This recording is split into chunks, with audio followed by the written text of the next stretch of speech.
that all men are created equal. Black Man Thinkin. Freedom is never more than one generation away from extinction. We didn't pass it on to our children in the bloodstream. The only way they can inherit the freedom we have known is if we fight for it, protect it, defend it, and then hand it to them with the well-taught lessons of how they in their lifetime must do the same.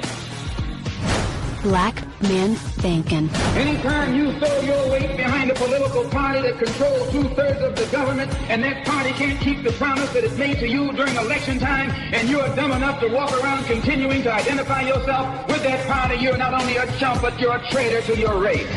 Black Man Thinkin. If we lose freedom here, there's no place to escape to. This is the last stand on earth. And this idea that government is beholden to the people, that it has no other source of power except the sovereign people, is still the newest and the most unique idea in all the long history of man's relation to man. Whether we believe in our capacity for self-government or whether we abandon the American Revolution and confess that a little intellectual elite in a far distant capital can plan our lives for us better than we can plan them ourselves. Black Man Thinkin. In this present crisis, government is not the solution to our problem. Government is the problem. Black Man Thinkin. Stanley Levy, Black Man Thinkin, here on the dominant force of Internet conservatism, TalkAmericaRadio.us. Also, WDDQ, Talk 92.1 FM in Valdosta, Georgia. WJHC, Talk 107.5 FM, North Florida Talk Radio. Freedom in AmericaRadio.com, and WLBB News Talk AM 1330 and FM 106.3 in Carrollton, Georgia. Happy to be with you once again. Had to take a break last week and we ran a rerun, and I apologize for that, but happy to be back again. Let's go ahead and get started with the never-ending Trump collusion drama. Bob Mueller started Manafort-in this past week. The trial against Manafort began in earnest. And you might want to get a little background on this. Back in May, there were some statements made where the judge actually kind of criticized the prosecution for what he understood that they were trying to do. Some important news about the special counsel investigation. First, a political attack again from the president this morning outside the White House, but then a short time later, sharp legal questions from a federal judge in the court case against the former Trump campaign chairman, Paul Manafort. The judge questioning the authority, whether the special counsel was in a broad overreach of his mandate, trying to pressure Mr. Manafort. Shimon Prokopez joins us with the highlights from that hearing. Shimon, what did the judge say, and how significant is this? John, a pretty stunning development here in that the judge really challenging the special counsel, the prosecutors in court there today. This was a hearing brought by Paul Manafort's attorney seeking to dismiss some of these charges, and really stunning words from the prosecutor here, Judge Ellis. He's known to be somewhat conservative in the Eastern District of Virginia. And let me just tell you, get right to what he said here. And here's how it went. Basically, the judge, in response to something the prosecutor had said, told him, you don't really care about Mr. Manafort's bank fraud case. Bank fraud. Prosecutors, basically saying the prosecutors were interested in Manafort because of what he could provide that would lead potentially to Trump's prosecution or impeachment. That's what you're really interested in, the judge said to the prosecutor. And then he went on to really say, kind of review what Manafort's attorneys have been arguing all along, in that this case had nothing to do with collusion or Russian interference in the election. And here's what the judge had to say about that.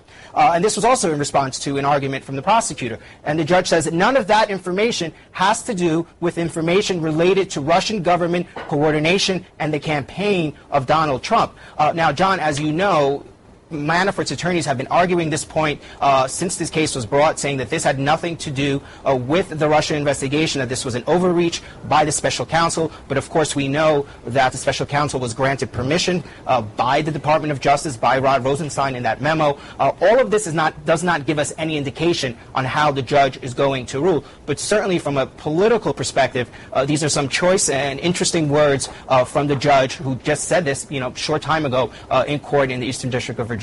And I suspect we'll be hearing them soon. The judge being quoted by the president's political allies to make that point. Shimon, thanks for the reporting there. Let's bring in CNN legal analyst Michael Selden. Michael, you have experience in special counsel investigations. I want to read you one more quote from this judge. We don't want anyone in this country with unfettered power. It's unlikely you're going to persuade me the special prosecutor has the power to do anything he or she wants.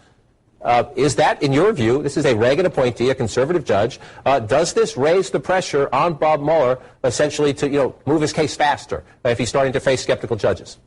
Well, it's hard to tell. This is a motion to dismiss the indictment on overreaching his mandate. But as Shimon reported, on August the 2nd, the Justice Department gave Mueller this expanded mandate when he asked the Justice Department, what do you want me to do with this case? So in some sense, the judge's complaint should be directed at the Maine Department of Justice to say, why did you give this aspect of the case to Mueller when it seems untethered to the Russia investigation? You should have done what you did in New York and give that to the Southern District of New York. That all said, it has political, sort of legs, but I don't think it has legal legs unless the judge says that Rosenstein lacked the authority under the regulations to expand Mueller's mandate. So I think, it was not a good day from a political optics standpoint, but I'm not sure that the judge has legal standing to dismiss the indictment on the basis of his, sort of political belief that prosecutors need to be closely tethered to a mandate more so than Mueller seems to be in his estimation. Two things I find interesting about that. The judge is calling the prosecution out, this was back in May, and saying, you know what, you're really not interested in what you have on him because you really don't have anything here, and nothing that you're talking about really leads to collusion. So you're just here to try to pressure him to try to get something on the president. Okay. And the other thing about unfettered power, and CNN brought in an expert to try to say, oh, that's not really what Mueller is doing. The problem is it's not Mueller whose power is unfettered. It's Rod Rosenstein, the Deputy Attorney General.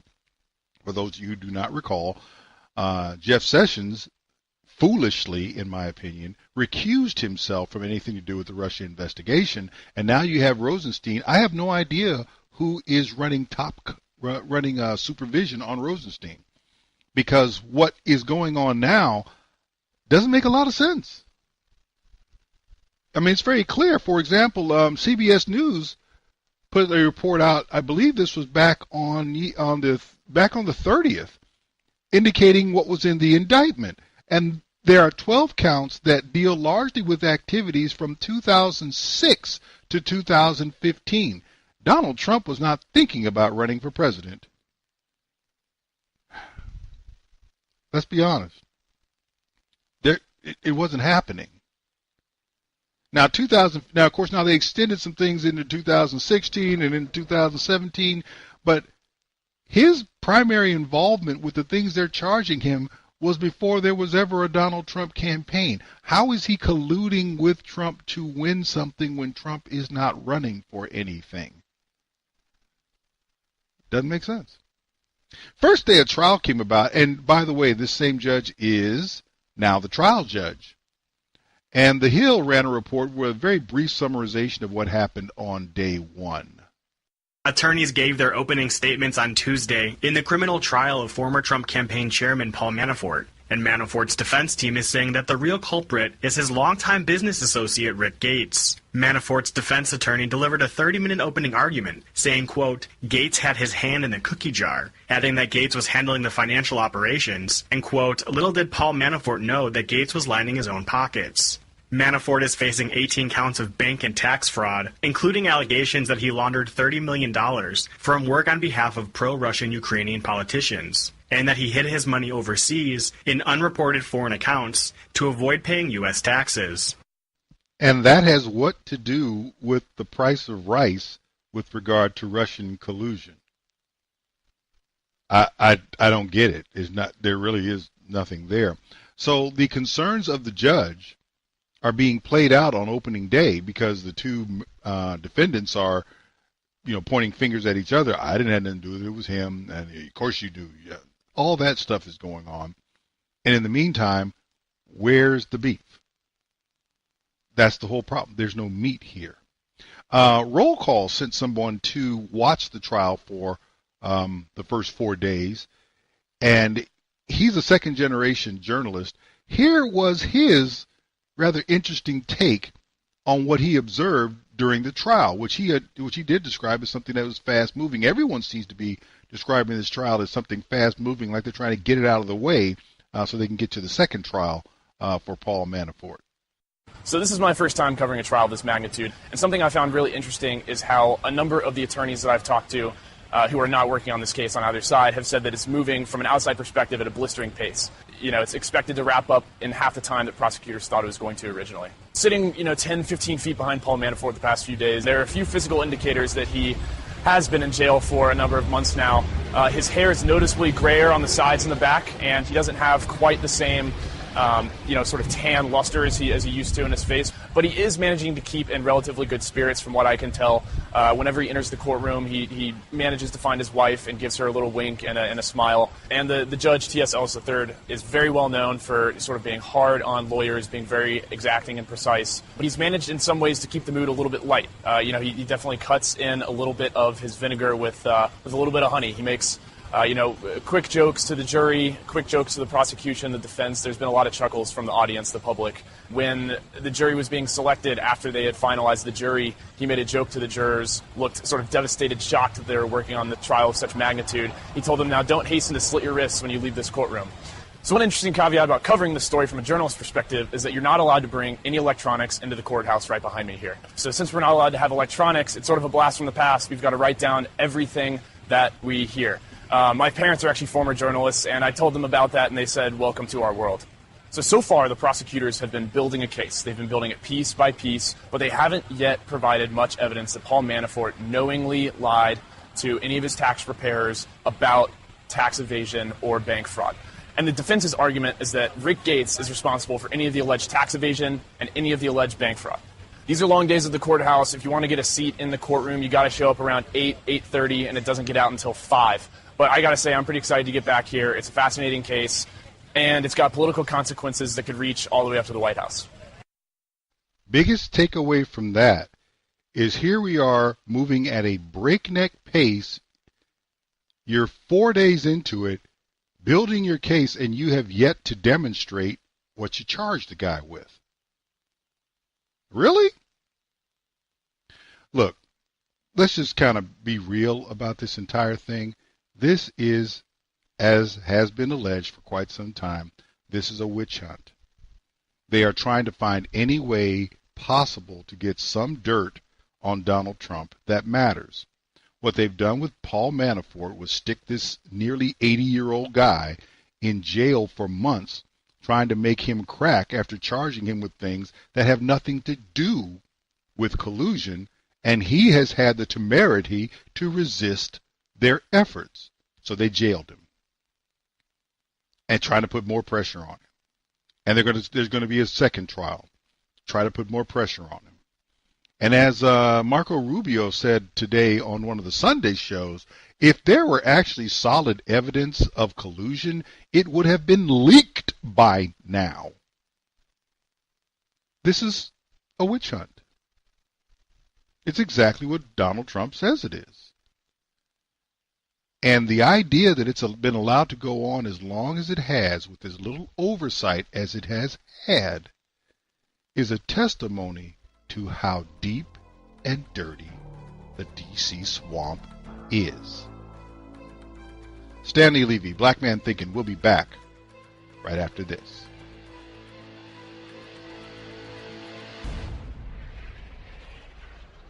Stanley Levy, Black Man Thinkin', here on the dominant force in internet conservatism, TalkAmericaRadio.us. Also WDDQ, Talk 92.1 FM in Valdosta, Georgia, WJHC, Talk 107.5 FM, North Florida Talk Radio, FreedomInAmericaRadio.com, and WLBB News Talk, AM 1330 and FM 106.3 in Carrollton, Georgia. Well, this past week we saw some DACA judicial nonsense. And I want to play something for you from Voice of America that came out back in September of 2010 to just give you an idea of how long this debate has been going on. And it was an old debate even at that time. I grew up in the United States, ever since I was 6 years old, and it's the customs here and the culture that I've grown to love. This young person and potentially many others face deportation, even though they've been raised and educated in the United States. Free back now! Free back now! Legislation drafted almost a decade ago aimed to change that by giving immigrants under age 36 a chance at legal status if they attend college or serve in the military. The so-called DREAM Act had widespread support from conservative and liberal politicians to the U.S. military to academics like Robert Bergenow, Chancellor of the University of California at Berkeley. We need to provide these very talented people a pathway to legality. The motion is not agreed to. But the provision died Tuesday in the U.S. Senate. It was tied to a controversial bill that would have scrapped the don't ask, don't tell policy governing gays in the U.S. military. But there were other strikes against it, says Alex Bolton, a journalist who covers the Senate for the Hill newspaper. The election is on November 2nd, and immigration is an explosive issue during election time. It's a very sensitive issue, and people shy away from the controversy is what it comes down to. Some conservatives say the legislation encourages illegal border crossings at a time when many Americans want tougher controls. Former Republican Congressman Tom Tancredo calls it a huge amnesty plan.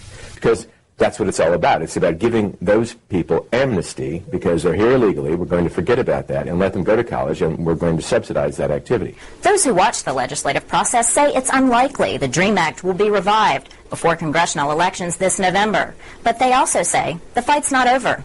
Bills are like old soldiers. They don't die. They just fade away. So this thing's been kicking around for, years.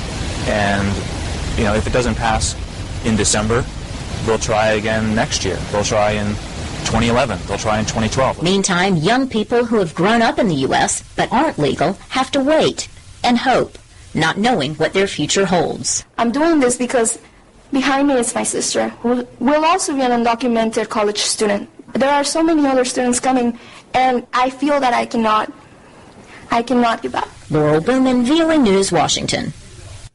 So this was a decade-old debate back in 2010, trying to find some way to pass legislation to get these people legal status. Now, as I said, it had broad support from conservative politicians, liberal politicians, the military, education people. The people who did not support it broadly, if at all, was the electorate. That is why it's not law.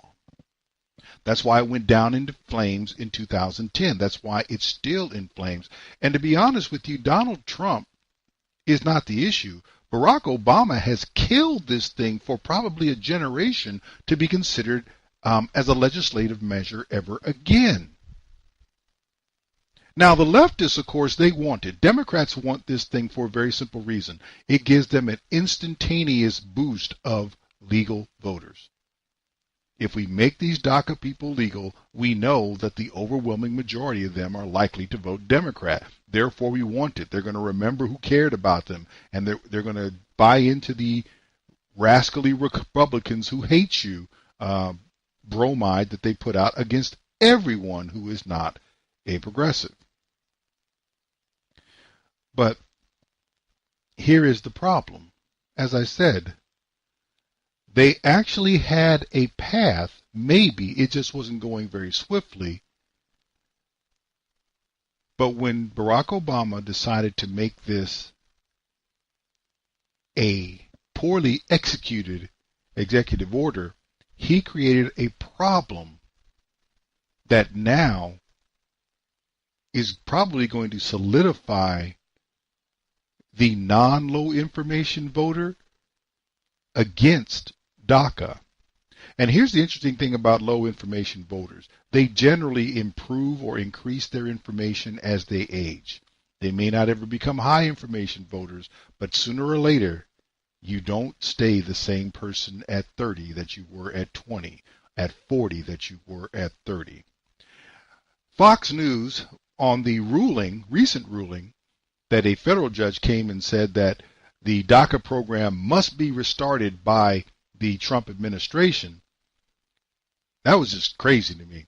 Here is a debate that they had on that very subject back on the 3rd of August. So what do our legal eagles think? Former federal prosecutor Doug Burns and general counsel at the American Civil Rights Union Ken Klukowski. Gentlemen, great to have both of you with us on this Friday night as we iron out this DACA decision. Thanks, Shannon. Doug, let me start with you. I mean, Sure. essentially, it sounds like what they're saying is, listen, DHS and this Trump administration didn't put up a good enough argument about why this program should be disbanded. But you know all along what they've said is it never had the constitutional authority behind President Obama to start it. Right. And so why can't this president unwind it?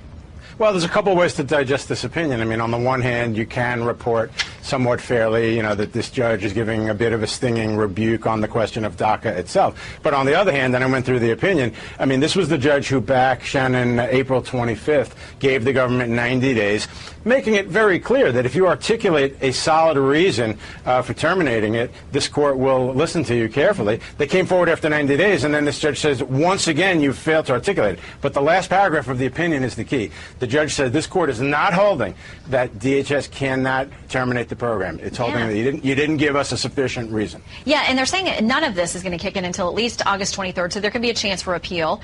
In the meantime, let me read a little bit of the judge's decision. He says the court simply holds that if DHS wishes to rescind the program or to take any other action for that matter, it must give a rational explanation for its decision. A conclusory assertion that a prior policy is illegal accompanied by a hodgepodge of illogical or post hoc policy assertions simply won't do it. Ken, is this their fault for not getting this right? Well, Shannon, I think this is going to be the travel ban 2.0, and it means that we can't get Brett Kavanaugh on the Supreme Court soon enough. He needs to be confirmed as the new justice because this case may end up there eventually. The reality is that DACA, there are three legal problems with DACA. There's a federal law for how agencies make policy to implement statutes. It's the Administrative Procedure Act. Right. When DAPA was created, DAPA is the bigger, later version of DAPA. When both DACA and DAPA were created, it did not go through the APA. Even if you do go through the APA, if a regulation violates another federal statute, it's illegal.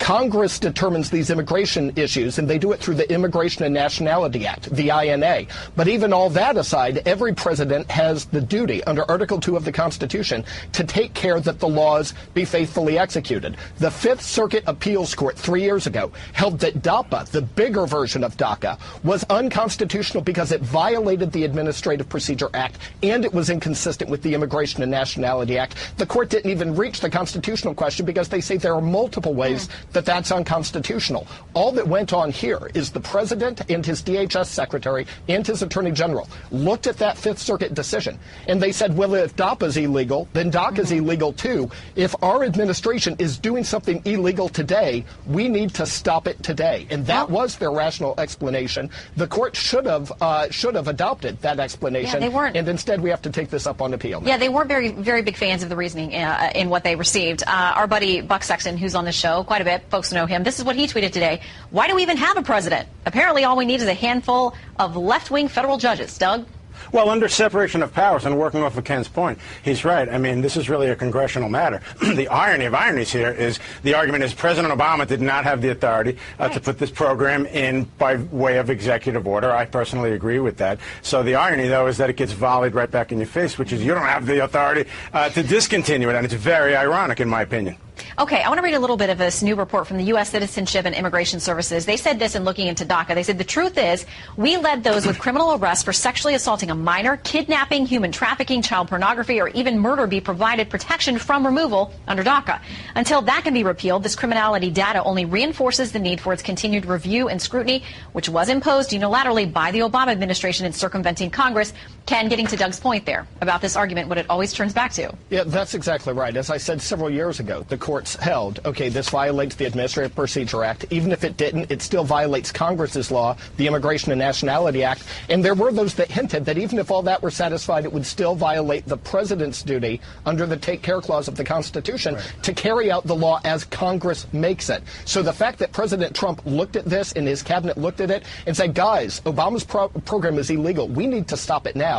It turns everything on its head. The judge has it completely upside down to say that if a prior administration is breaking the law, that a new president cannot immediately stop it. And I think that's what the courts will say on appeal at the Supreme Court if needs be, which is why we need Brett Kavanaugh. Well, yeah, and just to remind everyone, Justice Kennedy has officially retired and stepped down, so we have 8 justices right now, and that impacts everything that goes up to the court. We're going to talk about another emergency filing tonight. In the meantime, on DACA, Doug and Ken, thank you both very much. Thanks, Shannon. God bless. So two things about DACA. One, it's illegal, as you just heard. And by the way, it's never been law. This is not the result of legislation. Now, I don't know, maybe I'm just old school, but the way I understand the Constitution and therefore the construct or the makeup of the government of the United States, the federal government, is you have three co-equal branches. The legislative branch, which enacts laws, the judicial branch, which interprets laws, and the executive branch, which enforces laws. And they can go back and forth at each other about one issue or another all day long. They can try to encroach upon each other's territory and do all that. But you need to have a legal context in order for there to even be this type of debate. DACA has no legal context because, one, it has never been law, and two, what was enacted that was not law is not legal. Therefore, what is there for the judiciary to interpret? They have no standing to say anything. There's no law before them. And executive orders that do not touch on law. Are you serious? Look, because of what Obama did in bringing this thing up, he has poisoned the well on DACA for a generation. All you have are emotional arguments which the American electorate has already rejected, and they should continue to reject because illegal immigration does not help the American population.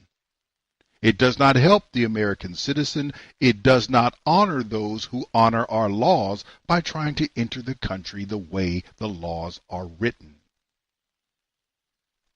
And you're going to sit there and come up with an illegal shortcut. And then a judge is going to say you can't get rid of the illegal shortcut? This is foolishness. Stanley Levy, Black Man Thinking. We'll be back right after this.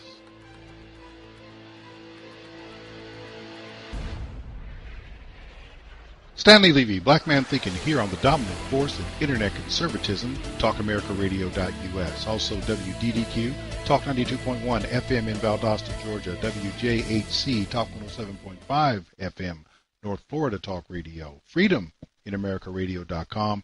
And WLBB News Talk, AM 1330 and FM 106.3 in Carrollton, Georgia. I got an interesting one here, and I'm calling it the CBS International #MeToo tale because of where I found it. I found this scrolling around looking at stories, and it was accredited to CBS News. Let me go ahead and play for you a clip that I have on this same story from United News International, and it's talking about a specific case involving teenagers and sex in Indonesia. A 15-year-old girl in Indonesia has been sentenced to prison for getting an abortion 6 months after her brother impregnated her. The girl was raped 8 times by her 17-year-old brother in September last year. A court official said the victim was sentenced to 6 months imprisonment while her 18-year-old assailant gets a 2-year jail time. Neighbors reportedly discovered a headless fetus near a palm oil plantation in May. The girl admitted it was hers when police began investigating. Authorities are also investigating the sibling's mother for allegedly assisting her daughter with the abortion. Indonesia bans abortion but allows it in some cases of rape, especially when a victim's life is at risk. A rights activist told CNN the girl should not have been imprisoned because she was a victim and accused the court of not carefully examining the case. For United News International in Metro Manila, I am Crystal Yap. Now, of course, everyone is recoiling in horror. This 18-year-old dude was raping his 15-year-old sister and got her pregnant, and you know what? Y'all need to slow your roll and chill on that because it ain't what they told you. You're being lied to. Let me tell you how CBS reported it in a news story, in an actual article. They reported activists criticized a 6-month prison sentence given to a 15-year-old Indonesian girl who had an abortion after being repeatedly raped by her brother. Sounds very similar, right? The district court in Muara Bulian in Jambi province also sentenced the girl's 18-year-old brother on Thursday to 2 years imprisonment for having sex with a minor. Excuse me, that's not rape. Indonesia has laws and punishments for rape. Maybe you need to understand what having sex with a minor means in Indonesia. Let's back up a little bit about the whole thing about how disgusting the incest was. Let's have that discussion for a moment. Because the law in Indonesia is quite nuanced, and the culture, of course, reflects its laws and lives within them. Regarding incest in Indonesia, it is against the law in Indonesia for close relatives to marry and therefore have sex. That's against the law. There is no law against relatives who are unmarried having sex one with another. It's not regulated in Indonesia. And it doesn't matter what you think about it. Everything that you are recoiling in horror about with respect to how your feelings on incest, which probably agree with mine, I think it's horrendous.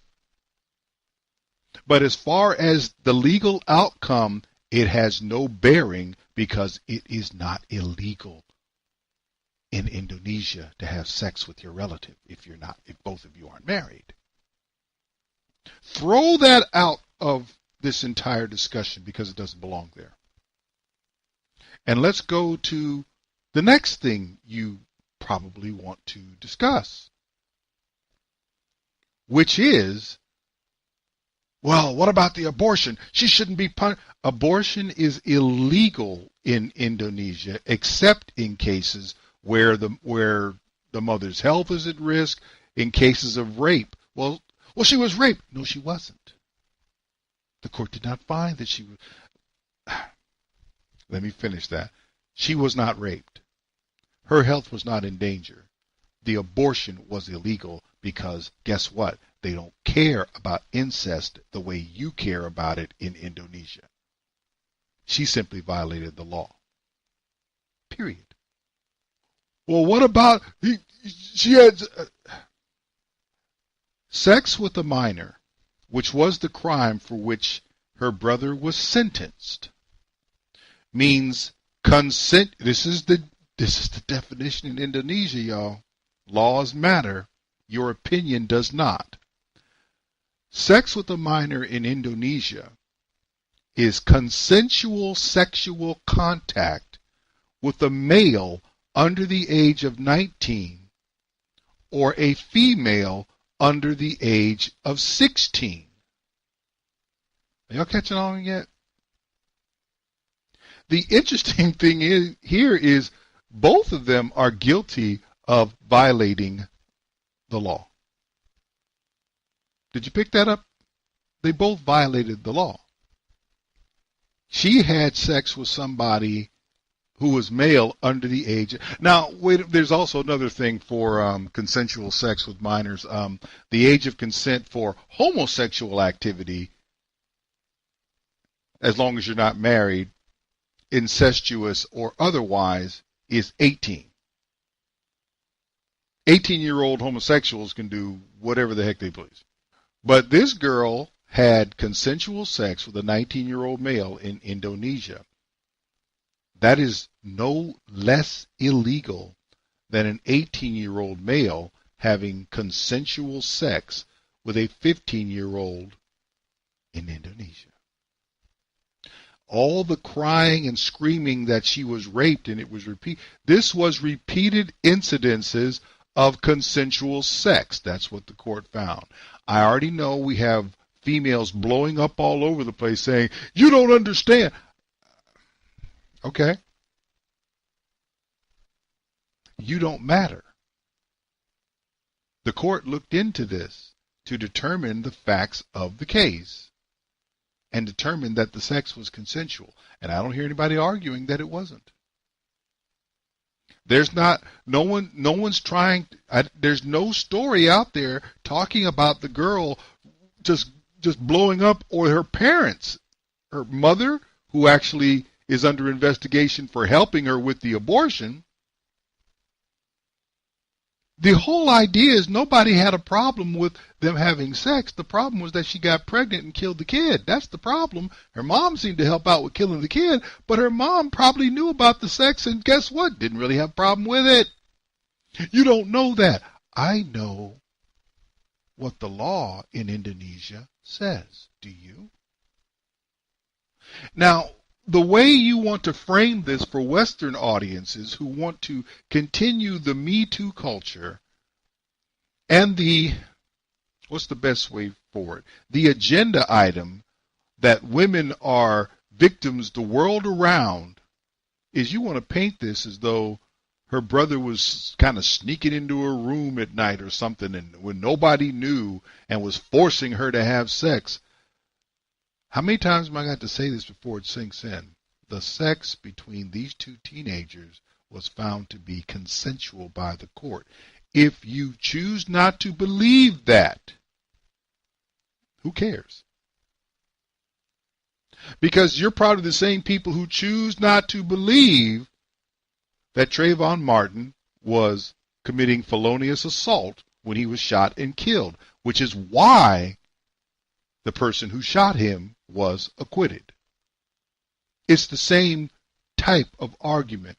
I'm upset. I'm offended. Therefore, the law should respond according to me and assuage my upsettedness and not address the facts of the case. The facts of the case are not what you and I reported.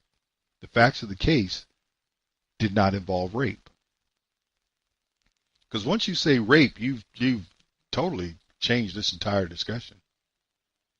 Once you say incest in Western culture, then you've put a different spin on this entirely. The incest does not matter. The rape did not occur. There was no rape. There was consensual sex between a brother and a sister. No matter how you feel about that, in Indonesia, consensual sex between a brother and sister who are not married to one another is not illegal. Whether you like it or not, her sex with her brother was just as illegal on her part because he was underage as his sex with her because she was underage. Are y'all picking all this up now? Now, so let's just kind of review this. Two underage kids are having consensual sex. A child is conceived and killed in the womb. Now remember, incest doesn't matter here. The male gets 2 years for having sex, but the female gets 6 months for killing a child.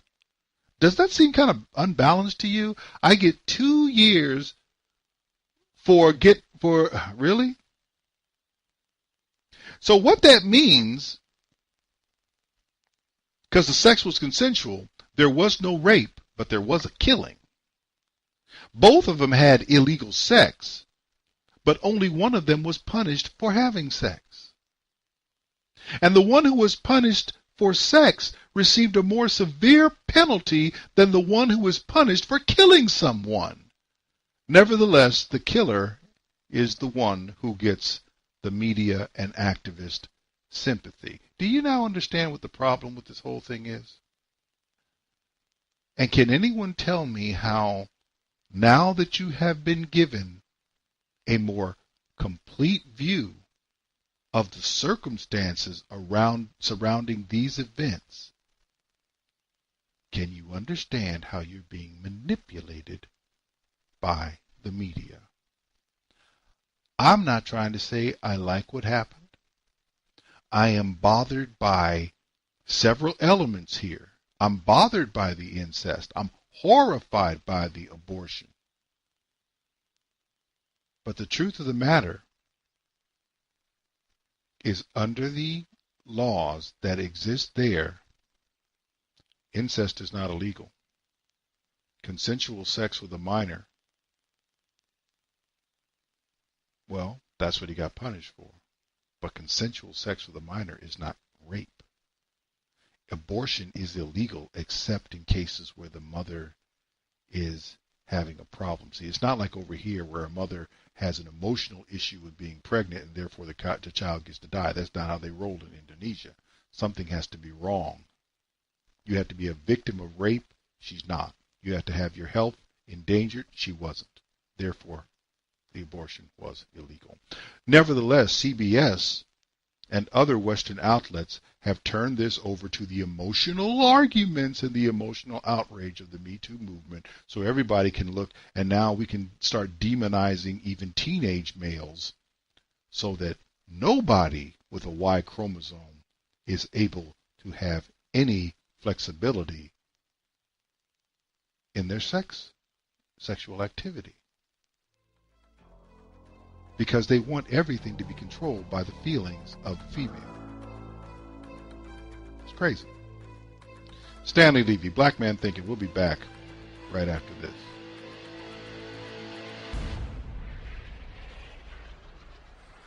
Stanley Levy, Black Man Thinking, here on the dominant force in internet conservatism, TalkAmericaRadio.us. Also WDDQ, Talk 92.1 FM in Valdosta, Georgia. WJHC, Talk 107.5 FM, North Florida Talk Radio, FreedomInAmericaRadio.com, and WLBB News Talk, AM 1330 and FM 106.3 in Carrollton, Georgia. Final segment of this first hour. Well, a longtime Ugandan homosexual activist, or activist for homosexual rights, has renounced homosexuality. Her name is Val Kalinde.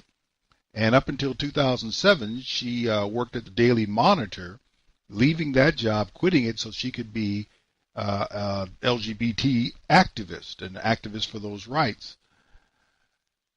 Until very recently, like the end of July, she announced that she's, nope, not doing that anymore.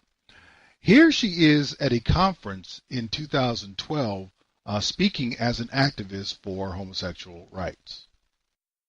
I noticed that the activism in Uganda right now is far much better than we had, before the international community started speaking out against homophobia in our countries. I saw a new breed of activism. I saw activists reciting Secretary Hillary Clinton's speech on human rights, the word for word. These stories give me hope that one day we will be free in our own country. And for me, these are stories that journalists don't write about when they come to Africa. But seeing that we have actually managed to get some support, from some Ugandans who believe that LGBT rights are human rights and human rights are LGBT, and human rights are LGBT rights, it gives me strength to even stand as a human rights defender in a very homophobic country that Uganda is. So in Uganda, they were actually reciting Hillary Clinton's speech on human rights when she was Secretary of State. I wonder how the election went over in Uganda for the homosexual community there. But that's how she was in 2012. She didn't stay that way. In the Nairobi News, they published an article on the 31st of July. Renowned gay rights crusader renounces homosexuality. She denounced what she called the sin of same-sex, indicating that she had finally seen the light. She was taking very cautious steps. She looks like she's been going through this process for over a year. And willing to speak, here's from the article, willing to speak out or speak about the dangers of homosexuality in the society, she said, I understand my introverted nature makes it uncomfortable for people to reach out to me, but I am pretty much an open person when it comes to issues I am passionate about. I am not an authority on sexuality, let alone what qualifies for sinful nature, but I sure have an awareness that could help folks out there. Feel free to message me or leave your questions below this post. She, however, declined to be interviewed on her latest decision to quit the LGBT community. We'll talk about it if you want to talk about it personally, but I'm not going to be interviewed about it. So I'm gone. By the way, she also indicated that she was lured into that community. In a live television session on Salt Television in Kampala, Ms. Kalinde said, announced she is no longer gay and will soon get married. I thought you couldn't do that if you were homosexual. If you're homosexual, you're stuck with it. That's the way you are. And, anyone who tries to turn you around, they're wrong. Of course, now the church turned her around. And of course, that's illegal. That's almost illegal in this country. You can't possibly advocate for someone to abandon that. She says she joined lesbianism right after university, and her parents cut her off. She said she became rebellious and was lured by Satan to join the group of lesbians. She wondered why, they always wondered why the world forced us to become girls who did not love men. Wow, they were forced. Interesting. Right, so I guess it wasn't a free choice. Right now I have no peace of mind, sometimes break down and cry, wondering why I am like this. Interesting. So she made an appearance at a very large church in her country to make sure everybody understood where she was coming from and that she was no longer a gay rights activist. Now the interesting thing is her revelation, her change, is really nothing monumental in her country or in other black African countries, because black African countries, as opposed to American blacks, they do not have any fondness for homosexuals. They just don't. Here is the president of Uganda speaking in a CNN interview back in 2016. What is your message to Western human rights groups, to President Obama, respect, to lesbian, gay, bisexual, and transgender people? Respect African societies and their values. If you don't agree, you just keep quiet. Let's manage our society the way we see. If we are wrong, we shall find out by ourselves. Just the way we don't interfere with yours. Do you personally dislike homosexuals? Of course, they are disgusting. What sort of people are they? How can you go? I never knew what they were doing. That's how I've been told recently that what they do is terrible, disgusting. But I was ready to ignore that if there was proof that that's how he is born, abnormal. But now the proof is not there. Proof is not there. Proof never has been there, by the way. Oh, he's not the only. Now that's the president. I believe he was elected, and those are his views on homosexuality. So what do you think the electorate of Uganda, what do you think their views on homosexuality might be? Another president of a black African country, Robert Mugabe, who was president of Zimbabwe, had this to say to the UN General Assembly back in September of 2015. Nowhere does the Charter arrogate the right to some to sit in judgment over others in carrying out this universal obligation. In that regard, we reject the politicization of this important issue and the application of double standards to victimize those who dare think and act independently of the self-anointed prefects of our time.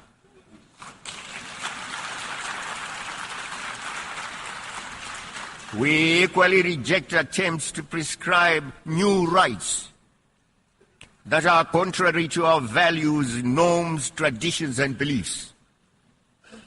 We are not gays. Well, that's a second president of a black African country telling the West, who loves homosexuality, leave us alone. We're not going for that okie doke. There's also the president of Kenya, where Obama claims to have originated, or at least his father, whoever, depending on who you think his father is. He had this interaction with Christiane Amanpour of CNN and had this to say. One of the major issues, and it's a holdover from sort of colonial Victorian, is the issue of sexual preference in many African countries. In Kenya, to be gay, the LGBT community is illegal. They just want to have equal rights, the same privacy and equality as all other Kenyans do. Is that something that you aspire to for your country? I want to be very clear, Christian. I will not engage in a subject that is of no... It is not of any major importance to the people and the Republic of Kenya. This is not an issue, as you would want to put it, of human rights. This is an issue of society, of our own base as a culture, as a people.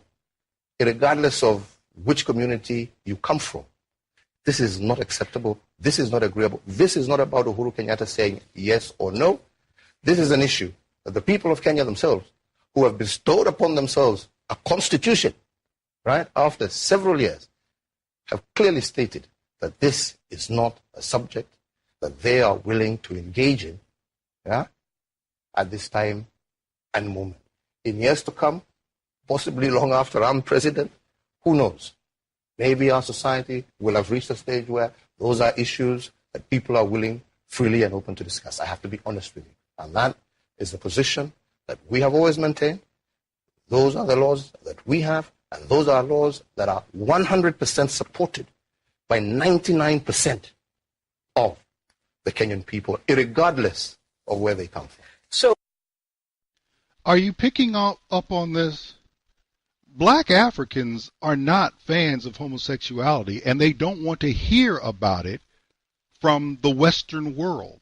That included Obama, who got pimp slapped on that before. But let me talk to Black Americans here who seem to have been swept up in homosexuality to the point that they are more homosexual by percentage than any other demographic in America.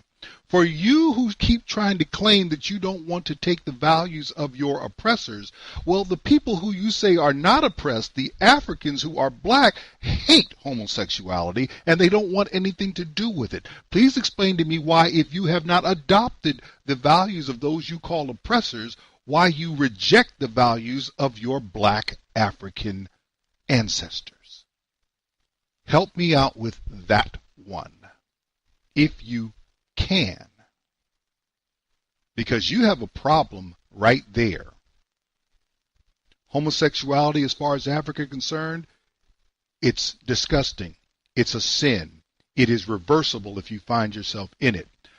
So how is it that so many Africans who are black have this view, and so many of African descent who are now in America reject that, but want to call people who are against homosexuality in America the people who are controlled by the values of their oppressors? Get out of here with that foolishness. I'm going to turn this over to my good friend Ron Edwards, and after that, we'll be back with hour 2 of Black Man Thinking. It's time for Christians to stop being victims. Hello, I'm Ron Edwards. On today's page from the Edwards Notebook, from Australia to England, the Middle East to America, Christians are often pushed around like a 3-year-old being bullied by a teenager. Australian Christians are banned from convincing ladies to place their babies up for adoption rather than abort them in the womb.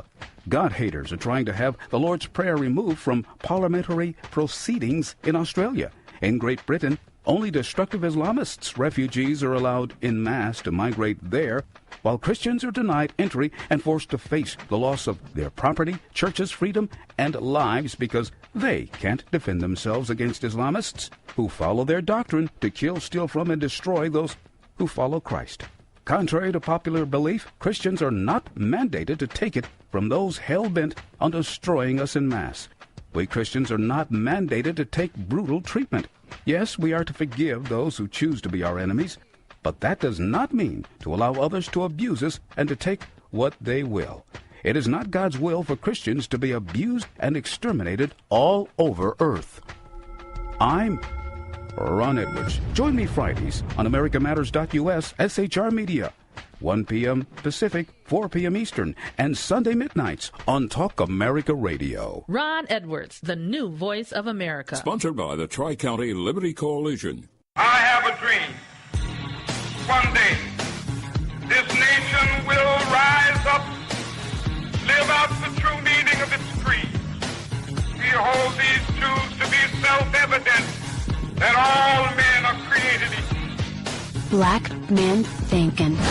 Freedom is never more than one generation away from extinction. We didn't pass it on to our children in the bloodstream. The only way they can inherit the freedom we have known is if we fight for it, protect it, defend it, and then hand it to them with the well-taught lessons of how they in their lifetime must do the same.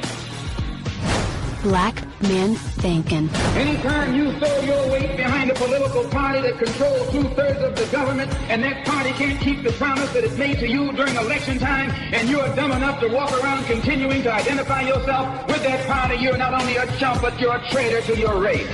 Black Man Thinkin. If we lose freedom here, there's no place to escape to. This is the last stand on earth.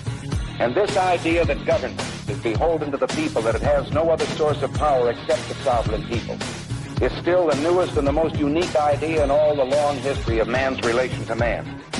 Whether we believe in our capacity for self-government or whether we abandon the American Revolution and confess that a little intellectual elite in a far distant capital can plan our lives for us better than we can plan them ourselves. Black Man Thinkin. In this present crisis, government is not the solution to our problems. Government is the problem. Black Man Thinkin. Stanley Levy with Hour 2 of Black Man Thinkin here on the dominant force of American conservatism, TalkAmericaRadio.us. Also WDDQ, Talk 92.1 FM in Valdosta, Georgia. WJHC, Talk 107.5 FM, North Florida Talk Radio. FreedomInAmericaRadio.com, and WLBB News Talk, AM 1330, FM 106.3 in Carrollton, Georgia. Well, we're doing the prison reform dance now. I call it the prison reform shuffle. And let me go on record at the beginning of this and say I have no love for the idea of prison reform. And that's because I've been alive for most of the history of the current foolishness. It didn't start with Trump. This goes back, well back into the 60s, even beyond.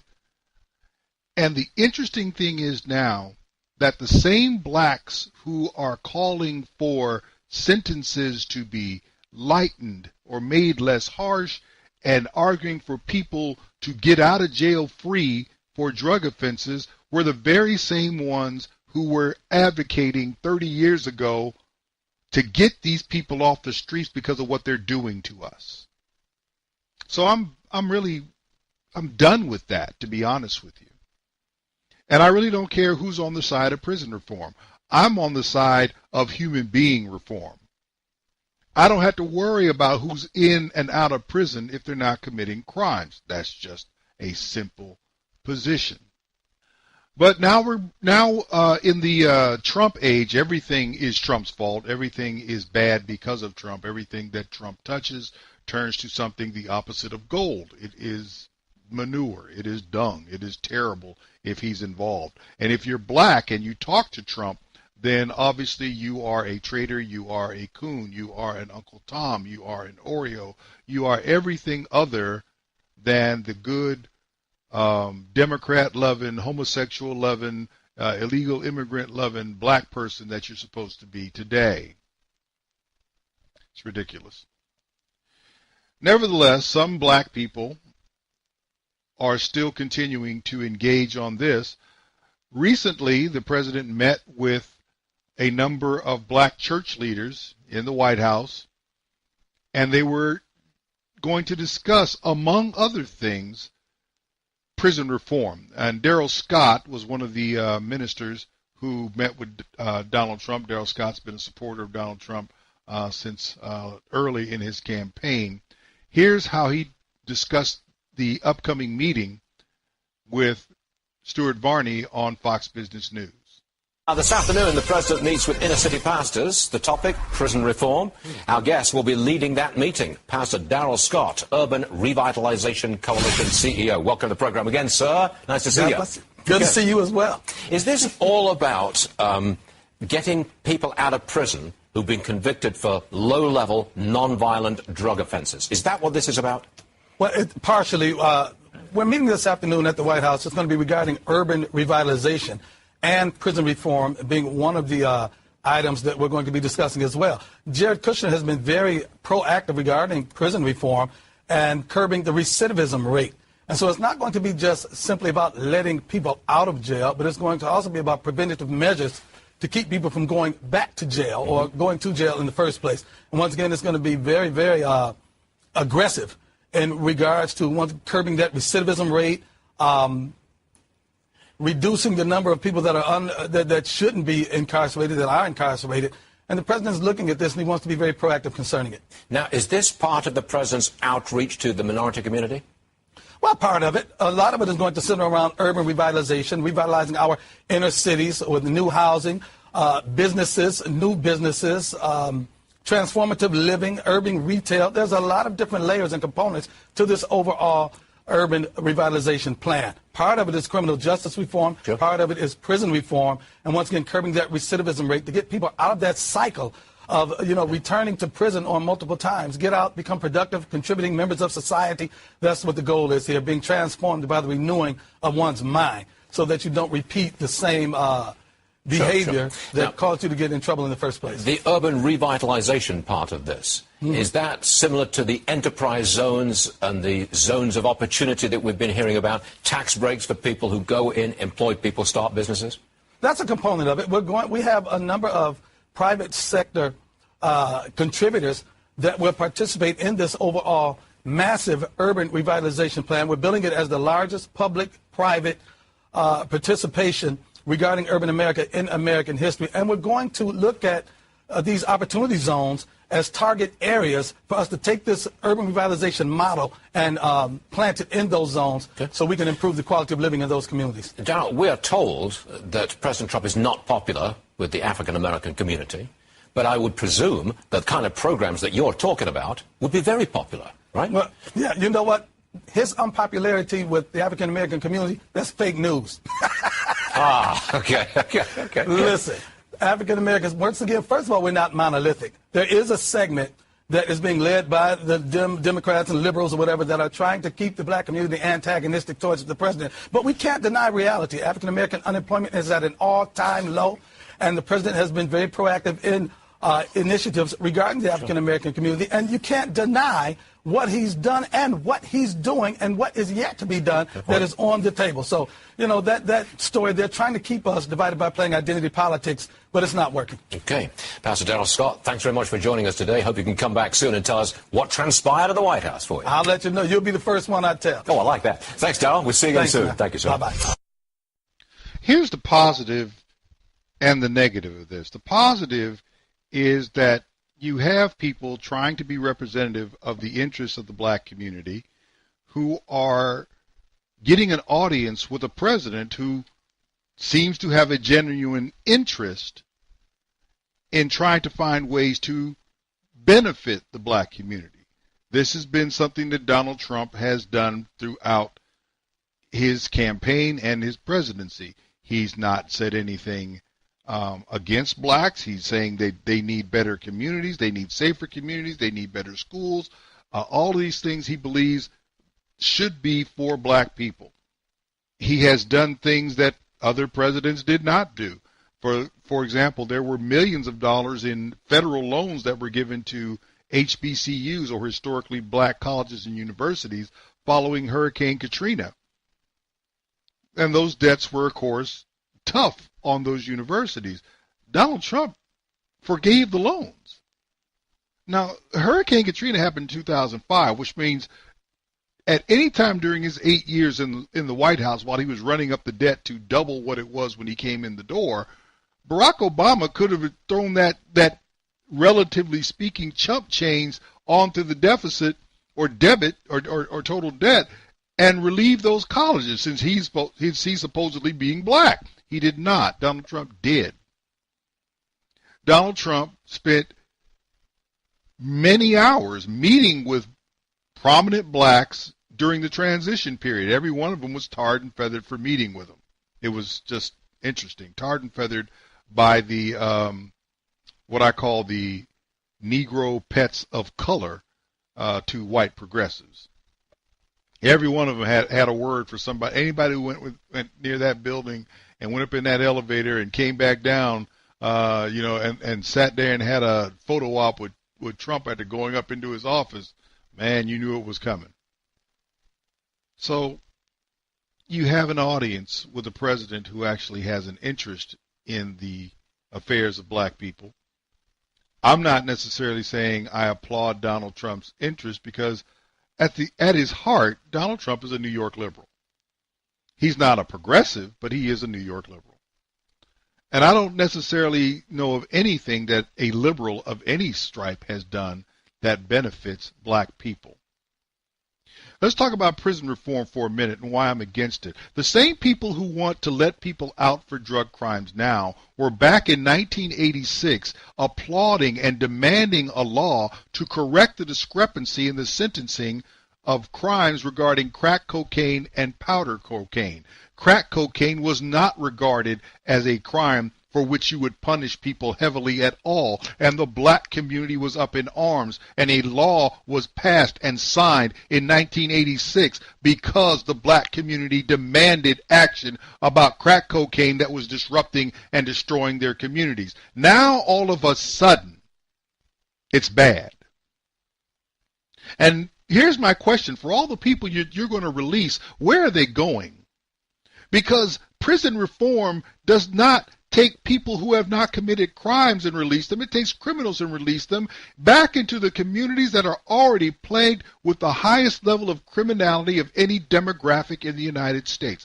Please explain to me how this helps any law-abiding black person. Please tell me how letting more black criminals out before they have fully served their sentences actually helps black businesses, how it helps black single mothers and nuclear families and anybody who is trying to escape criminality when you are putting the same criminal, whether it's just drug crimes. Really? Tell that to the person who buried the individuals, their loved ones, who became addicted to the drugs that these other people who are in jail for moving. Tell them that it's not violent. Tell them. I want to see how that goes. But we're stuck with this disgusting display, in my view. I don't like prison reform. What I want is fewer black people going to jail. That's a decision. Every crime is a decision. Why is it that black people, now with their unemployment lower than at any time in history, are still choosing to do that which puts them in jail? There is a problem there, which is a failure of the black family and the black church. Prison reform is not going to correct what's wrong. It's just going to put more wrongdoers out on the street, and you're not helping the vast majority of blacks who try to obey the law. You're putting more pressure on them to satisfy the politically connected Negro, KNEE-GROW crowd, which makes its money wholly or in part from pimping the woes of the black community to white liberals so that somebody can put pressure and get money that doesn't ever do a bit of good. Have you seen South Chicago? Have you seen West Baltimore? Have you seen East St. Louis? Have you seen Detroit? Plenty of money there. Have you? What I would really hope is one day that black people would wake up and recognize that government is not even anywhere close to being able to solve their problems. They have problems of character. They have problems of ethical behavior. These things are what a community must solve for itself if they have the desire to do so. If you don't have the desire to do so, you can empty the prisons or you can lock everybody up. You're going to be people who are of no account whether or not no matter what side of the bars you're on. Prison reform is not going to give people better character. Prison reform is not going to reduce the incidence of crime in urban areas where blacks are the majority or the plurality of the population. Therefore, I oppose it wholeheartedly, and I don't care. I don't care. I think that black people who do not commit crimes need to be protected from everybody who commits crimes, including other blacks. If you have a problem with that, state your case. I'm ready to hear it at any time. Stanley Levy, Black Man Thinkin'. We'll be back right after this.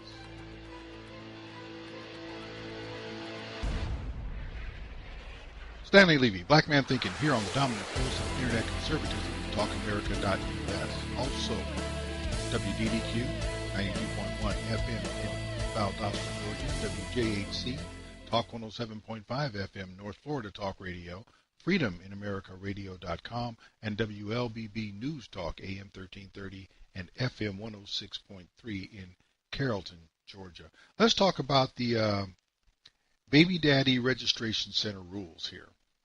Someone posted this on social media, and I was actually able to see it today, and it struck me. I had to go through it, listen to it a couple of times, and I cleaned up the language, the profanity, tried to take that out.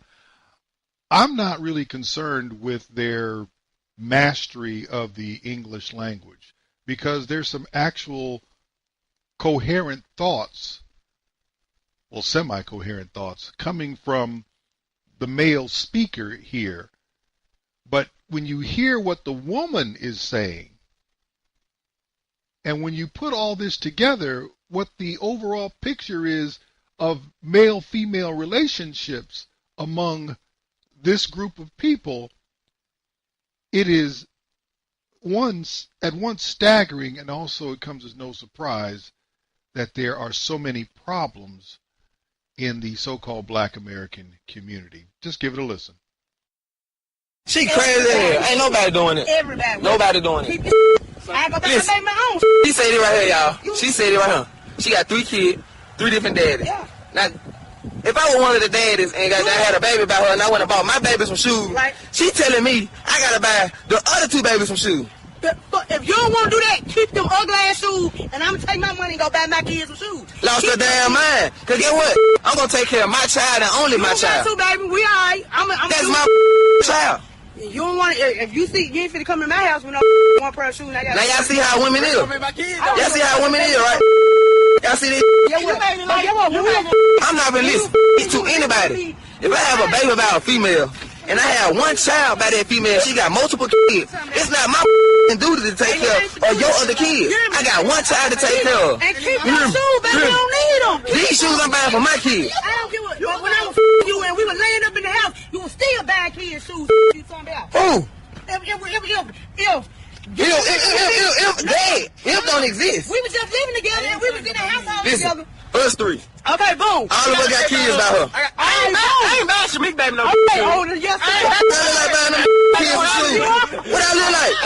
Food on it. But guess what? When we were living in the house together, your ass was buying shoes that time. You bought you some. Not every time. For every child. Oh, you ain't finna stay up in my household. Get your shit and gift that murder guy. Hey. I'm so boss. I got what I'm gonna do. Them little ass shoes, cheap ass shoes, I'm gonna buy 3 pair more of them. That sound like you don't need no job. It sound like it don't. It sound like she don't need to be here. She bossed up. When your child go, you still gotta have a hustle back to mom. If I had them band like that, I probably wouldn't be a cherry. Man, do y'all hear these? Y'all tell me, do y'all females act like that? Do y'all females do this? Right, my kids got shoes. My kids got shoes that I ain't even woo yet. You hear me? Still brand new, but they still finna get some brand new shoes to school. Why? If they don't want none. Cause they don't matter. That's how we're raised. But a boss don't do like that. You know what I'm saying? A boss know. If he buy one pair of shoes, he ain't gonna buy shoes. About smart money. Smart. I'm gonna go buy my kids some new shoes and they got shoes I ain't even want. Hell no, that money on waste. I'm gonna go buy some more food for them. You did. Show you how many pair of shoes my kids got on there. Teach our women something. If you got kids, more than one baby daddy, do not make that one baby daddy obligated for the rest of those kids. Do what they do. You did. It ain't my fault that your kids daddy deadbeat. I'm gonna take care of mine. You know what I'm saying? And look, and because I'm a man, look, I look at your kids ain't got no shoes and woo-doo-woo. There is so much to unpack in that. Let's start with the idea that marriage is never part of the equation. You never said anything but baby daddy and female. I think woman was mentioned once or twice, but there's no mother mentioned. There's no father mentioned. There's no spouses mentioned. None of that at all. There is no discussion about even raising the children, only maintaining them materially. if you're going to buy something, then you got to divide it. So who's raising the kids?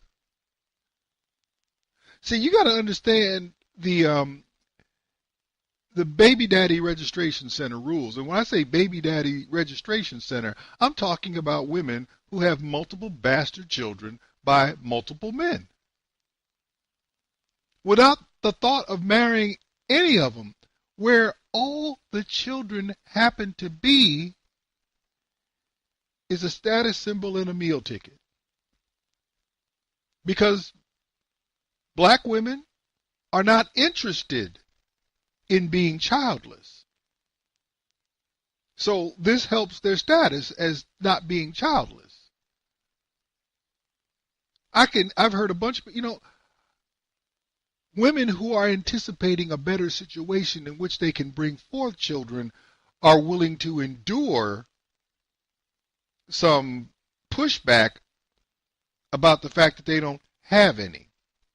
But when you're not concerned about a better situation, you're not even concerned about another situation, and you're kind of down with that culture and you get to a certain age and you don't have any children, well, you don't fit anymore. And so you got to do something about that. So one of the things that happens when you start adopting this baby daddy registration center mentality is we have to produce some bastards. You do. And what happens with your bastard children is they become a dual potential source of money. You will either get money from the baby daddy, because we don't call them fathers. Only the court will call them a father at that point. And I don't know if they're still using the term. You'll get money either from the father of that child, or you will get it from public assistance. And the money that comes from public assistance can take different forms. So you have, for every child a woman has that is a bastard, she has two potential sources of income, the father and the taxpayer. So why not maximize her potential revenues by having multiple children by multiple fathers? Because that way, if one doesn't kick in, the other one might step up. And you heard it. If you're going to buy something for one of these children, you're going to buy it for all of these children, whether they are yours or not. Are you picking up on this yet? There's also the assumption of the idea that if there is a household, it's the woman that has the household. That's that welfare mentality when they were kicking men out of the home, making sure the woman had the home with the children in it, and the man did not live there. So now we've pushed that mentality to the point where they don't even think they're going to be the ones having a home. They're not thinking about providing a home for anybody. They're just basically showing up with boxes of clothes and bags of food and nothing else. And the last thing, well, among the last things, how did we get to a point as black men accepting the idea that a woman with multiple bastard children by multiple men would be a suitable partner either to sleep with or anything else? There's no morality there. There's no character there. How are you going to build with someone who just thinks she should multiply without any responsibility and thinks that anyone who comes along should take financial responsibility for anything? I'm going to set up the house. I'm going to have the children. You just stop through here every once in a while. Do your business with me. Pay some of these bills. Really? That's a failure on the part of men. That's a definite failure on the part of men. Men should be looking at women who are baby daddy registration centers under that definition, what I said. If you have multiple bastard children by multiple fathers and you are collecting money from every conceivable method by those, you just a baby daddy registration center. If a woman fits that description, she shouldn't even get the time of day from you once you understand that's how she rolls. If she knew your name, tell her you're going to forget my name. If you gave her your number, block it when she calls. Block hers when she calls. And the hard thing about this is you're going to have a very difficult time changing men's minds, but it's not impossible. If you heard that female in that clip, if you really believe that you can change the mind of a woman who thinks that way, and I know what people say, you just beating up on black women. No, I wouldn't have cared who she. If you think the only folks who do this are black, no, that's not true. I can see this happening in Caucasian communities. I can see this happening in Latino communities. I can see this happening to a far lesser degree in other communities as well.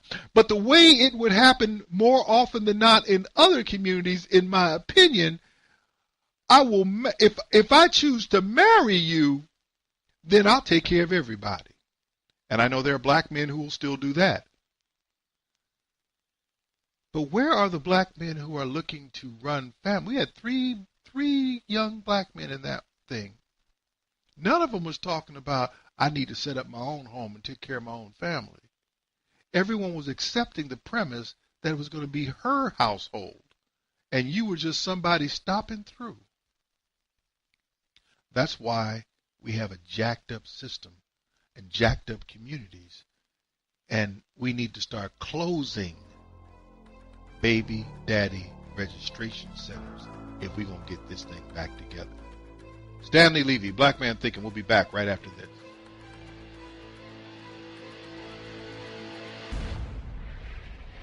Stanley Levy, Black Man Thinking, here on the dominant force of Internet conservatism, TalkAmericaRadio.us.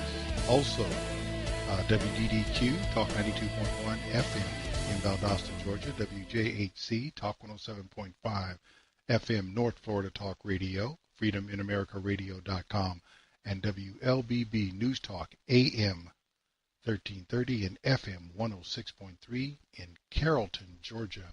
Just finishing off the Baby Daddy Center registration rules. You have to understand why we're playing under those rules now.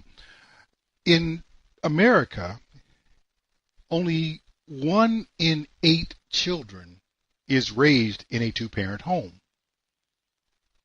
13%. 87% are in single-family homes. 78% of that 87% are female. Only 9% of children are raised in single-parent homes led by men. That's why you have the assumption that men should not be the ones providing the household, that women provide the household. You have so totally messed things up by the war on poverty, but that's a whole nother issue. Let's move on to something else that you kind of think, every time you think you're going to get away from it, it raises its head up again. Some knucklehead in Minneapolis got himself shot by the cops. His name is Thurman Blivens. Back on June 23rd, police answered a call of a man with a gun. They arrived, and fitting the description and having a gun was Thurman Blivens. The cops told him to raise his hands immediately, and instead of complying, as soon as he saw the police officers get out of the car, he started to run. And this is what occurred as a result. Black tank top, tapered hair, yeah. He's got a gun. Put your f***ing hands up now! Stop! Put your f***ing hands up! Put your hands up! I will f***ing shoot you! Why? Stop! Come on, man. Come on, man. Put your hands up! I haven't seen nothing, bro. You got a gun, motherfucker! No! Yes, you do! It's like that! Put it down! It's like that! It's like that! Put it down! I will f***ing shoot you! Put your hands up! Put your hands up! Leave me alone! Put your hands...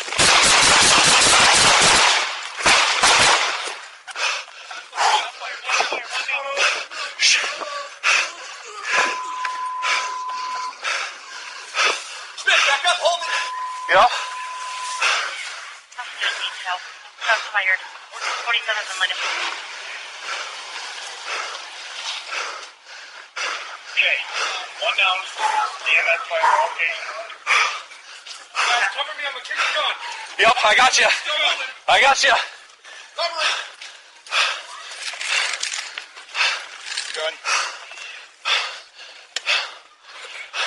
Clear the alley to get the ambulance out here. Yeah, clear the squads. What you cannot tell, since this is radio, was that what you just heard was part of body camera footage.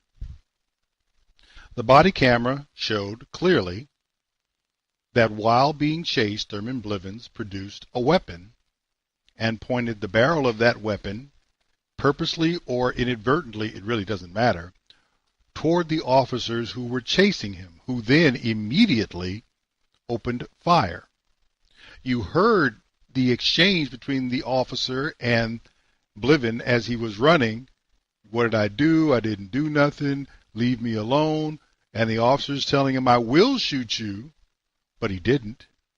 He had his gun out and didn't fire until he saw a weapon. Well, what happened as a result of that? That happened on the 23rd. There was a review of the footage and a review of what else happened.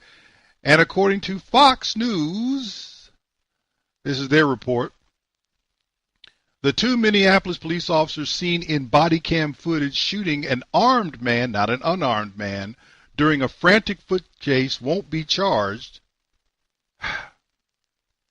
And this statement was issued minutes after protesters forced officials from a live press conferences threatening consequences if the cops weren't arrested. Here's the thing you're not getting. This is so much like Michael Brown. They shot him. He didn't do nothing. You even have reports of the witnesses sharing their stories. Everything is there except one thing that was not there for Michael Brown. Body camera of what occurred. Body cam video of what occurred. During the press conference before the protesters who are ignorant took over, when Mr. Blevins fled from the officers with a loaded handgun, because when they shot him, the gun was right there by him when he hit the ground, by the way. It wasn't planted, you could see, if you watch the video. When he fled from the officers with a loaded handgun, refused to follow their commands for him to stop and show his hands, and then took the gun out of his pocket and turned toward the officers, Mr. Blevins represented a danger to the lives of Officer Schmidt and Officer Kelly. Their decision to use deadly force against Mr. Blevins under those circumstances was authorized by Minnesota Statute 609.066, and as such, there is no basis to issue criminal charges against either officer. Freeman made his announcement in a news release after he was shouted down by community members at a news conference. Family members and activists demanded the officers be arrested in the next 48 hours or else there'll be consequences. That's what Sidney Brown, one of the Blevins' cousins, told reporters.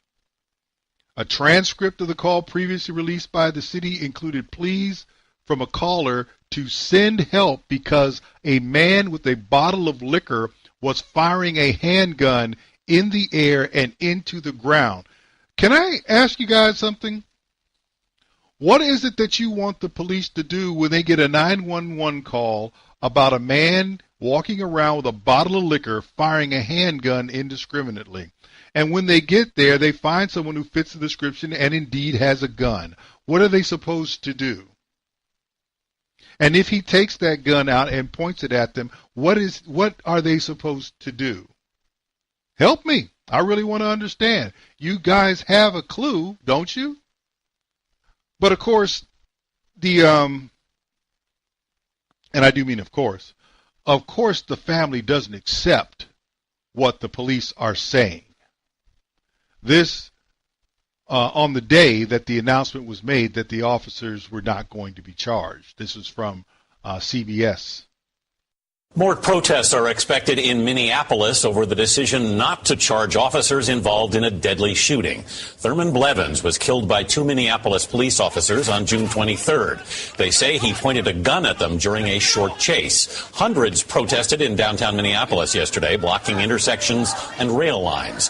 Dean Reynolds is in Minneapolis, where he spoke to Blevins' family. Dean, good morning. Good morning. Well, this is the alley where Thurman Blevins was shot as he fled from 2 Minneapolis police officers. We spoke to his family, who admitted that, yes, he did have a gun on him at the time, but they believe the officers overreacted. Why did he run? It was the way that they approached him when they came out of the vehicle. Thurman Blevins' sister, Darlene, and cousin Sidney Brown say he feared for his life when he ran from police. Put your hands up now! I mean, who else is not going to run if somebody's behind me telling me I'm going to shoot you, I'm going to kill you? After a 2-block chase, officers Justin Schmidt and Ryan Kelly opened fire 14 times and killed Blevins. Moments before they shot, the police say body cam video shows Blevins turn toward the officers with a gun in hand, ready to fire, something both officers say happened. Before I pulled the trigger, when the gun came out, I feared for my life. I feared for my partner's life. I remember seeing that barrel pointed right at me, and I'm pretty sure he got a shot off, and in about another quarter of a second, I have my gun up, and now I'm firing shots back at him. What about the notion that the police say he fired the weapon? That's untrue. We believe that is false, and we are calling for a third-party investigation in regards to that. The family believes it did not matter how Blevins responded. They say the officers were intent on coming out shooting. If he had followed their command, he'd probably be alive, don't you think? Not necessarily. Not necessarily. They would have shot him even if he had his hands up? Yes. It happens all the time. It happens all the time with black men. That doesn't mean that we're going to not shoot him. The family told us they want the case reopened, and they intend to pursue all legal avenues against the 2 officers. Nora? All right, Dean, thank you.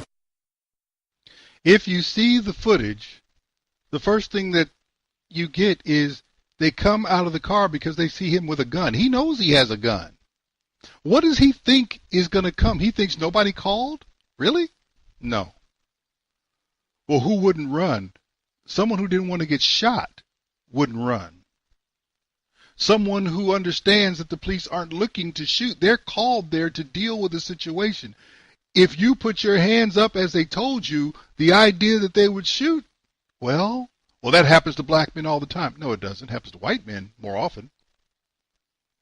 It does. About twice as often. Every year. But you don't see those news stories for whatever reason. White folks aren't stopping traffic and shutting down news conferences and things of the like. Because why? Because let's get straight here. This dude was wrong. And just like every other guy who's wrong, it seems that when this comes out, the family just can't accept it. And have you noticed almost all the time, I do not hear a black man speaking to reporters about the death of another black man at the hands of police. It's always women. And they get the story wrong even when the evidence is presented to them. And then you wonder why people don't take black people seriously. This needs to stop. We need to be hard, the black community needs to be harder on black criminals than the police are. If that were the case, they would be less likely to be shot, because the community would have handled them. But as it is right now, the community will not handle them, calls the police to come deal with them, and the blacks in the community don't want to be on the police force, so you end up sending white people into black neighborhoods to deal with black people that black people don't want to deal with. Somebody gets shot, and all of a sudden the white cops are wrong. This is nonsense. It's nonsense. There is no epidemic of police brutality. The percentage of times that the police either use or threaten violence remains at 1.5% of all police contact with civilians. with the public. That's not an epidemic. It's been at that percentage rate since 1999, and nobody in 1999 was doing all this crying. You're being played. You're being used. You're simply seeing isolated reports. You're not seeing the reports of the entire situation with police shootings, or you'd see more white people, and all the black drama would be drowned out by white mothers and white families crying about what had happened to their family member. But you don't see that, and you don't ask why. So let me break this down for you. Thurman Blevins acted like a dummy and got himself off by police. It's not their fault. And everybody who's out there protesting, either not knowing or ignoring the facts, is just a puppet. Stanley Levy, Black Man Thinkin'. We'll be back right after this.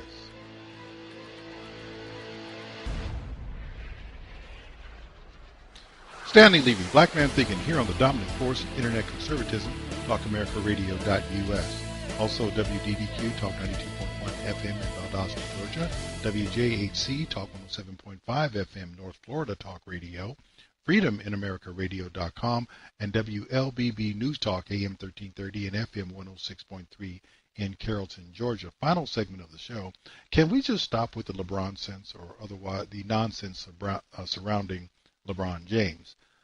Guy's a good basketball player. I don't know what else he is.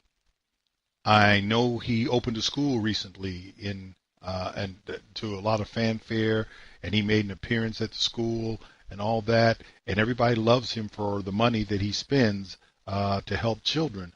Can somebody point to me the positive result as a result of what LeBron James does? Because I don't see it. Is there anything changing with respect to criminality, teen pregnancy rates, drug use? I don't know. STD, in fact. What is changing for black people because LeBron James spends his money? I don't know. As far as basketball is concerned, he's coming to the end of his career. He's going to. It's just a matter of time. He now took a max contract for 4 years. He's with the LA Lakers. The LA Lakers do not have a championship caliber team, and they're years away from it. I mean, of course, unless they make a huge acquisition other than him. I don't see it occurring. I don't see it. Him and Rajon Rondo, really? That's not getting you to the championship. That may not even get you into the playoffs. Nevertheless, there he is. And he's happy. I'd be happy too if I had a $154 million contract. I'd be happy. But what's happening now as he gets later into his career, we're finding some things out about him that, you know what, some people just don't want to hear. Let's step back to basketball. One thing, people want to call him the greatest of all time. The greatest of all time are people who win. LeBron James has been to the finals 9 times and lost twice as many times as he's won. That's not one of the greatest of all time. That's a very good player. That's it. He's a very good player. Well, he's the best you've ever seen. You know, in a team sport, individual talent has a limited amount of value. On the 14th of July, Rob Parker went on FS1 and had this to say regarding LeBron James and his interaction with fans.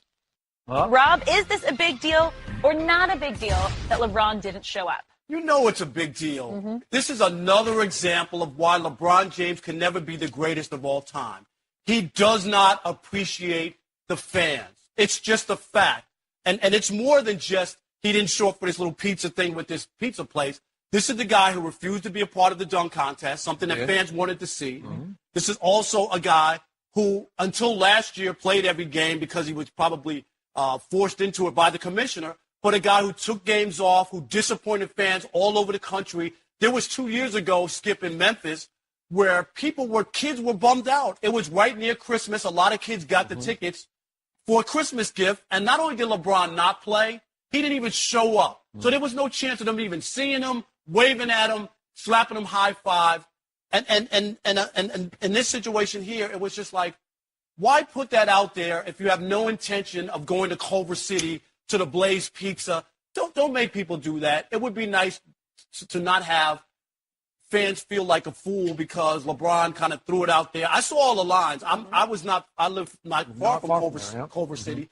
And I drove past the lines, and I'm like, oh, my God. 50,000 people. Yeah, it was ridiculous. Did they have 50,000? That's what they were estimating. 50? Yeah. There was so many people, Skip. It was incredible. I don't even know they could have fed that many. Skip, they ain't got no 50,000. There's enough dough out there. Yeah, exactly. But this is also a reason why LeBron sneakers don't even, as far as comparison to the Air Jordans, aren't even close. Well, Michael hasn't played in to have LeBron sneakers. Jordan outsells him 2-1. Hasn't played in 15 years. It says something about LeBron. Kids wanted to be like Mike. I don't think kids want to be like LeBron, not especially when he pulls stunts like that. If you don't mind me asking, what has the GOAT, so you said he can't be in the conversation, what has Jordan and Kobe ever given away?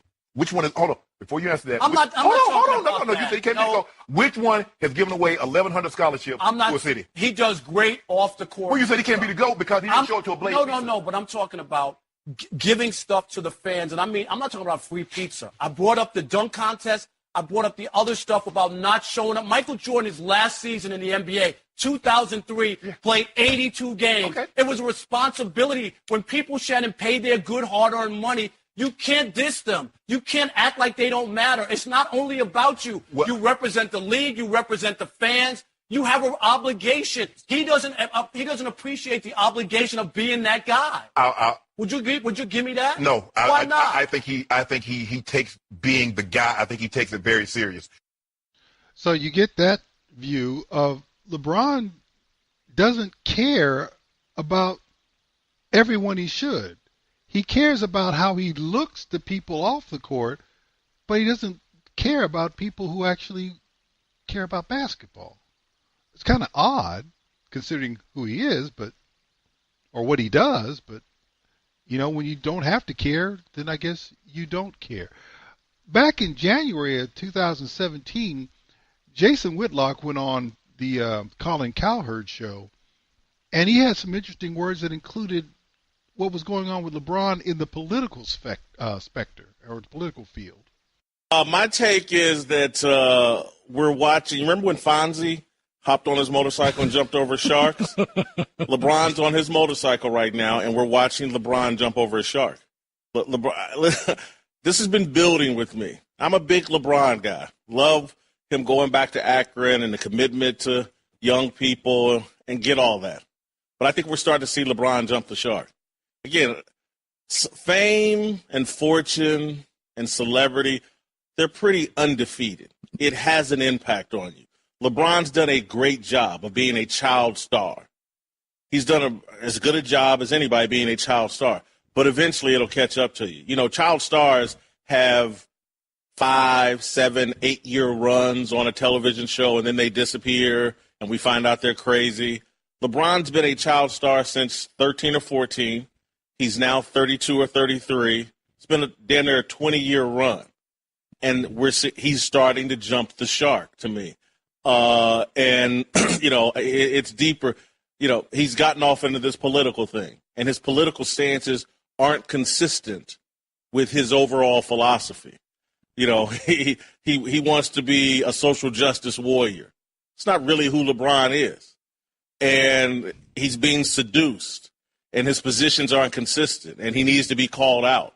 And again, I'm not caping up for Donald Trump, but LeBron taking this hardcore anti-Trump stance, it's comical to me, and he needs to be careful. If I were making a ton of money from Nike, who does a ton of business in China with slave labor, I'd be anti-Trump too. Because Trump's talking about bringing factory jobs and making people pay a price for making money over in China. And not so, again, what's he really standing up for? Is it, is the social justice warrior thing just a facade, a front for what his real interests are? Nike? Maybe. LeBron, let me just put it this way. I'll put my spin on it. LeBron's a woman. That's one of the reasons that women like him. He acts like a woman. He dresses like a woman. He just happens to be a big guy with a big body and a lot of basketball ability. But mentally, that's not a man. And as far as going after Trump, I keep trying to tell people this all the time. The reason it never works going after Trump, if you're not a New Yorker, you don't need to fool with Trump, because they do this back and forth thing like it's lunch. This is how they grew up. This is what they do. The fact that he was the only New Yorker really running for president, that's why he left everybody else. He knew how to talk smack to somebody and double down when they tried to come back to him. LeBron James can't even talk smack to J.R. Smith. Man, don't mess with Donald Trump. He will eat you alive. And at the same time, Donald Trump will talk smack about somebody and then shake their hand the next day. It doesn't matter to him. LeBron James gets up and stays up in his feelings. He ain't the greatest of nothing. He's just the best basketball player of the moment. We need better examples of men in the black community. LeBron James will never be a great example of a man. He can be a good benefactor. He can be a philanthropist. He can do that, but he's not a great example of a man. When it comes down to it, I just need regular guys making regular money who happen to be black, being fathers and husbands. And that will get my whole program over as far as I'm concerned. And that's our show. May God bless and God keep you. That is my prayer. And until next week, do take care. You've been listening to Black Man Thinkin' with your host, Stan Levy. Join Stan midnight to 2 a.m. That's late Monday night into early Tuesday morning. And find him on the web at Black Man Thinkin' without the G. That's blackmanthinkin.com.